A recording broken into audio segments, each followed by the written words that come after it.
So, yeah, again, I find myself feeling somewhat compelled to speak about Scottish quote unquote independence, given the fact that, well, two things really. Obviously, the Rainbow Unicorn government, the SNP, etc., they have come out yet again in recent weeks to bang on again about what they intend to do at the next election in order to try and secure a victory. And of course, that is the same shit that they have done for years, which is to imply that in the event of them winning the election, then that's ground for them to obtain a referendum. Now, whether or not you are in favor of that or if you agree with the principle, that really is irrelevant because the reality of the matter is, again, whether you agree or you disagree, the reality of the matter is that they ain't going to get a referendum using this methodology. But regardless of that fact, they intend or they continue to do the same shit, expecting a different outcome at a later date. It's not going to happen, and that's just the reality of the matter. Secondly, on a separate note, something that's sort of going on in the background, and I'll be honest, it's not something that I've really paid much attention to, but I came across a few things in the last few hours, which I will share in just a second, in regards to the United Nations and some sort of movement or campaign that's sort of taking place in order to try and quote unquote decolonize Scotland, right? I mean, just come on now. You know, but just to sort of conclude this little fucking introduction here, I really do think it goes a long way to highlight, indicate even the sort of total perversion or inversion of Scottish society in a political context when somebody who, as I've said on many occasions before, I've made no secret about my fucking political leanings, you hold a gun to my head, yes, I would very much be considered an ethno-nationalist, a Scottish ethno-nationalist. However, I do not agree with the fucking BS that constitutes so-called Scottish nationalism in this modern day, nor do I agree with the SNP or any of the other gimpy parties that are sort of replicate the SNP, such as, well, I don't think I really need to name them all. I do not agree with any of that waffle, this progressive BS, etc. I don't agree with it. Anyhow, right? Scottish independence campaigners have arrived in Geneva in a bid to have Scotland decolonised. Liberation Scotland and Salvo, two linked organisations, have organised a conference as part of the 60th Human Rights Council, which is taking place at the UN's headquarters with the assistance of a legal firm. Not going to attempt to pronounce that.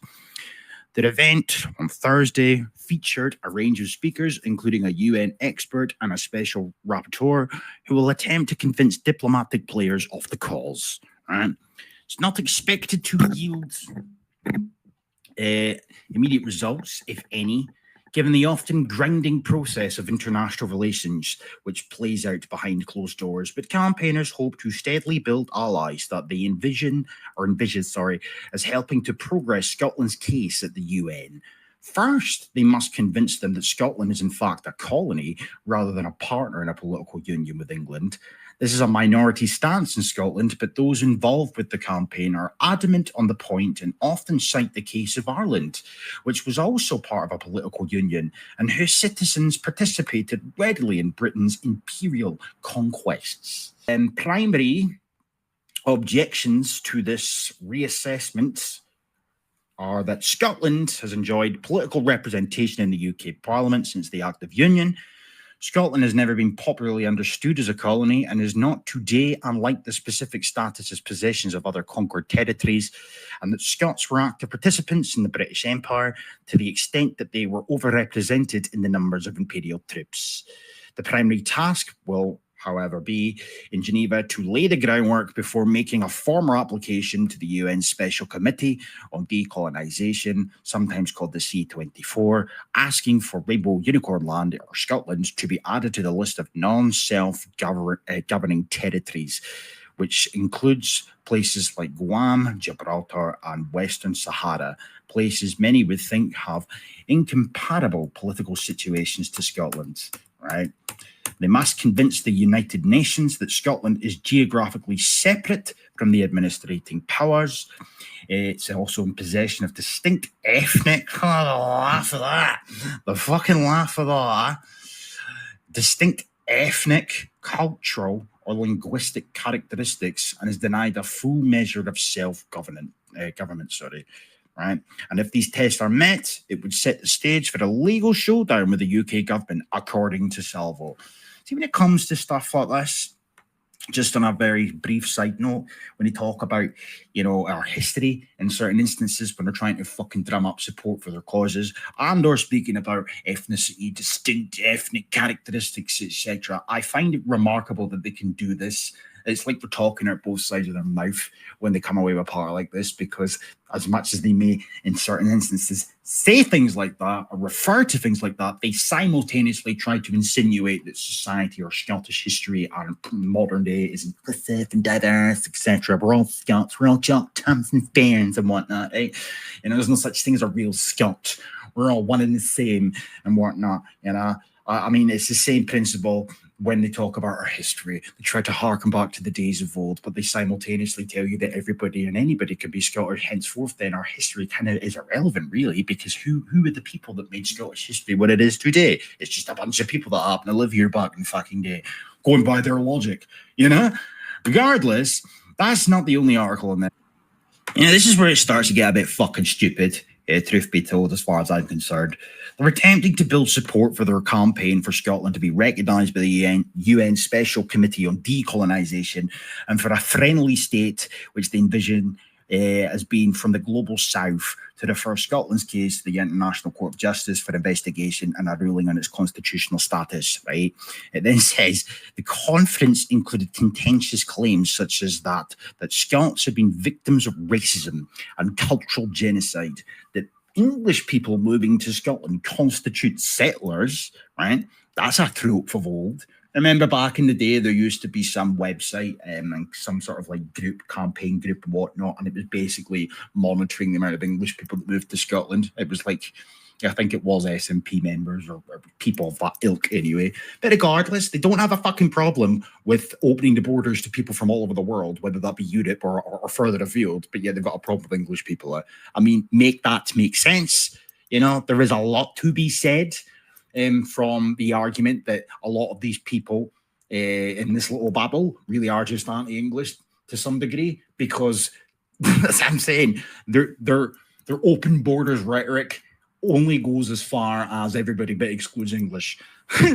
However, I mean, there's obviously an argument to be made. An uncomfortable truth is the fact that a lot of small towns, especially up in the Highlands, new builds and whatnot, Dornoch and Forests, etc., right, it's filled to the brim of fucking English retirees, okay? Now, you might not have a problem with that per se. I kind of do. I'm not going to lie. However, I wouldn't go so far as to say that this makes us the victims of racism and cultural genocide. I mean, for God, just whatever. This is no different to black people crying about slavery. Anyway, Liberation Scotland and Salvo are being helped in their efforts at the UN by the legal firm. Yeah, we've already gone through that. The company's executive director told the audience that Scotland was a dependency and argued that this was apparent from Holyrood's subordinate relationship to Westminster, arguing that the country was shortchanged by the Barnett formula when compared with the wealth of Scotland's natural resources, and claimed that the erasure of Scots and Gaelic also showed that the Scottish people were oppressed by the administrating power in London, right? Nobody's disputing these things that occurred many fucking centuries ago, but we are not in those centuries anymore. Times have somewhat changed, and again, don't really see how this is any different to black people crying about slavery. Scotland's case is neither novel nor exceptional. The Scottish people are entitled to decolonisation. He was followed by a speech from former corporate lawyer Aisla Gray, who characterised the creation of the Union as a hostile takeover by England. I mean, fuck off. Oh, and then there's one other bit down here, right? She went on to argue that while popular sovereignty is enshrined in Scots law by the claim of right, a pre-Union Act of the Parliament, which remains in the statute books in the UK, it is overridden by parliamentary sovereignty in the English tradition. Promises to honour the laws of Scotland were therefore shelved shortly after the treaty was signed. She goes on to say that people have believed Scotland to be a colony throughout history, claiming that Robert Louis Stevenson had written his novel Kidnapped after researching Scottish history, right? That's not really what I'm wanting to fucking highlight here. There was a tiny little quote down here somewhere, and I must find it. before I go any further.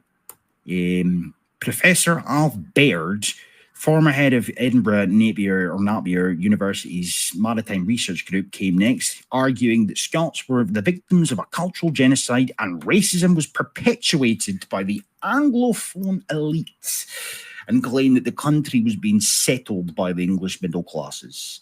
The aim of linguistic imperialism, is to marginalize and destroy indigenous language. We've got an indigenous language, but we don't have an indigenous group of people. Isn't that strange? Remarkable, truly, you know? The day that these people are pretty, consistent when they talk about indigenous people, when they talk about indigenous languages and whatnot, when you start speaking about indigenous people, maybe I'll start to take you somewhat more seriously. But until such a time, shut the fuck up. Just shut up. Let's be honest here. Again, this is the LARPing BS that we've become somewhat accustomed to, that people sadly fall for. You know, they just harken back to days of old, kilts, clans, the Highlanders, our languages, but yet we're not a distinct group of people. Make that make sense? Yeah. He said that the Highland clearances were mirrored in modern times by the big Highland estates used for speculative development, and said that Scots had repeatedly been the victims of ethnic cleansing. Again, how can you fucking define ethnic cleansing when there's no such thing as an ethnic group of people in this country? The majority of people settling in Scotland come from one country, England. Inbound flows markedly different from outbound, mainly comprising middle class English people given professional managerial jobs in Scotland. This has resulted in an ethnic and cultural division of labour with a social hierarchy favouring the dominant Anglophone culture. He also claimed that English migration has pushed up house prices in Scotland. Essentially, the conditions have now been created which prevent Scottish births. The long-term oppressions and manipulation of the Scottish population include large-scale displacement and replacement of indigenous Scots. And there's the fucking bombshell rhetoric right there. Indigenous Scots? Surely this is far right. This is one of the only times I have ever heard as being referred to such a thing. I should say. You know? More of this, please. However, right? Really? We're going to just shit on English people and shit on Britain, in order to push your point? Why are you wasting your time going to the United Nations, And I would love to see the same passion, the same rhetoric applied to every other fucking form of ethnic cleansing or immigration, etc., the dilution of our population, our history and whatnot, all under the grounds of embracing inclusivity and progressivism, maybe take that vitriol, that passion, that rhetoric, and this standard that you're setting for yourself and apply it elsewhere. And again, maybe I'll take you a bit more seriously. He then concluded his remarks by claiming that Scots suffered from internalised racism. Oppression is obscured by the cultural assimilation process, and prevailing institutional colonial narratives. Adding, a colonised people are further subdued by the inevitable internalised racism, accompanying a dominant racist ideology, subordinating the indigenous ethnic group. Right.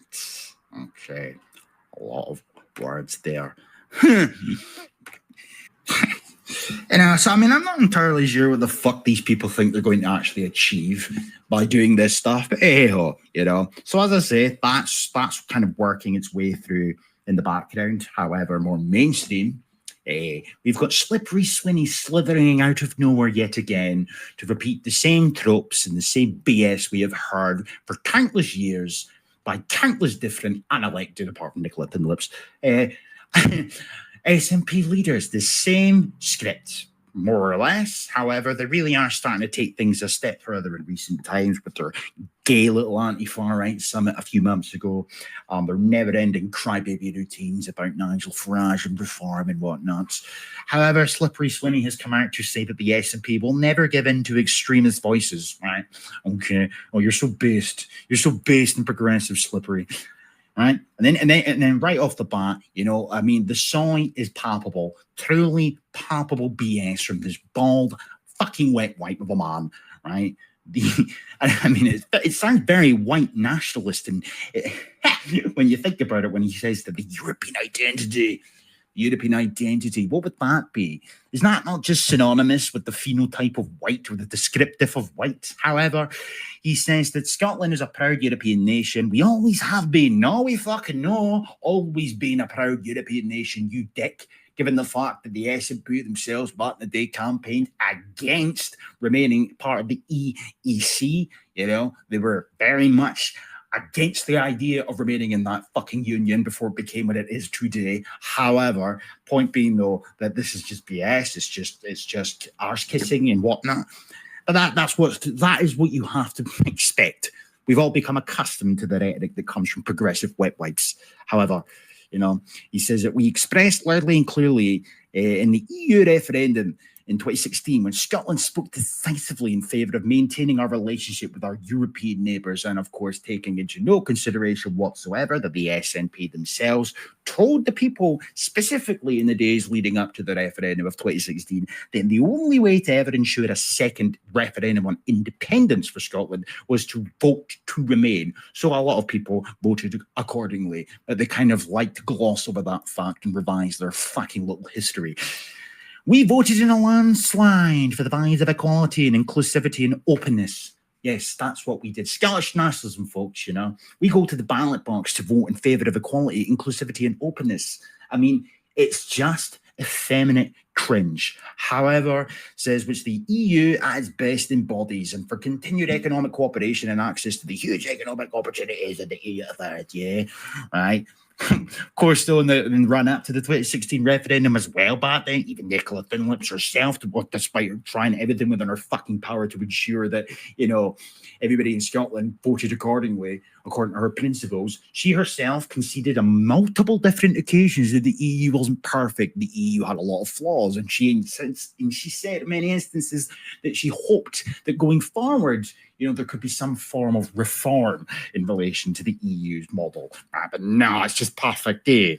Since then, successive UK governments have not just ignored Scotland's voice the same way that you've ignored other people that voted against remaining part of the EU.